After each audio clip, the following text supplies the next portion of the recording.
आगे DNA amount की बात लिखी ही नहीं जाती कहीं पर, जनरल पढ़ाया जाता है एक बात, ऐसा डिवीजन जो क्रोमोसोम के नंबर को आधा कर दे उसी को क्या कहते हैं? मियोसिस। अब आप दो बातें याद रखो, ऐसा डिवीजन जो क्रोमोसोम के नंबर और डीएनए के अमाउंट दोनों को आधा कर दे उसे कहते हैं मियोसिस, क्योंकि क्रोमोसोम नंबर का आधा करना एक पार्ट है और डीएनए का अमाउंट आधा करना दूसरा पार्ट है। यहां से समझते हैं मदर सेल कैसी थी? 2n 2c। चलो मियोसिस फर्स्ट के बाद बनने वाली दो डॉटर सेल जो आपको दिखाई दे रही हैं, उनमें क्रोमोसोम का नंबर आपको कितना दिखाई दे रहा है? nn। क्रोमोसोम का नंबर कितना दिखाई दे रहा है? nn। अगर मियोसिस क्रोमोसोम का नंबर आधा करना होती तो यही कंप्लीट हो चुका है। क्यों? क्योंकि मदर सेल के रेस्पेक्ट में क्रोमोसोम नंबर क्या हो गया? आधा। लेकिन अगर डीएनए का अमाउंट देखें तो डीएनए का अमाउंट मदर सेल के रेस्पेक्ट में अभी भी कितना है? सेम। मदर सेल कैसी है? 2c। बनने वाली डॉटर सेल भी कैसी? 2c। क्यों? क्योंकि एस फेज ने डीएनए का रेप्लिकेशन कर दिया था। ऐसी कोई भी सेल डिवीजन नहीं जो इंटरफेज के बिना चले। अगर इंटरफेज उसे जाना है तो श्योरली डीएनए का क्या होगा? रेप्लिकेशन। और डीएनए का रेप्लिकेशन होने से अमाउंट क्या हो जाएगा? डबल। फिर आधा करोगे तो एग्जैक्टली उतना ही आएगा जितना मदर सेल में था। यही काम तो माइटोसिस ने किया था। वो क्या करती है? एस फेज में क्रोमोसोम नंबर बढ़ा के डबल करती है और एनाफेज में डिवाइड करके आधा करा देती है। इसका मतलब हुआ कि मियोसिस फर्स्ट ने क्रोमोसोम के नंबर को तो आधा कर दिया, बट डीएनए का अमाउंट अभी भी सिमिलर है, इसलिए अभी यह डिवीजन रुकेगा नहीं, क्योंकि क्रोमोसोम का नंबर और उसका अमाउंट दोनों क्या होना चाहिए? आधे।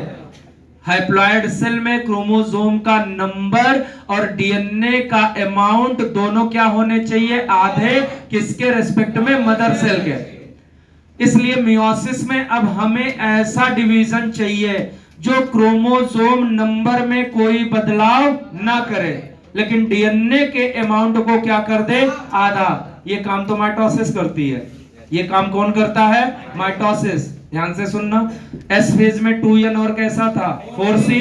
साइटोकाइनेसिस के बाद क्या बना? 2n 2c 2n 2c। Chromosome number same, DNA amount half.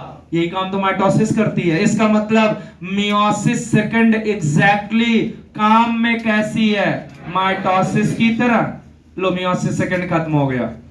Mitosis आपको पढ़ा दिया था ना मैंने। मियोसिस सेकंड खत्म हो गया। क्यों? क्योंकि ये तो माइटोसिस है। लेकिन इसे माइटोसिस क्यों नहीं कहते?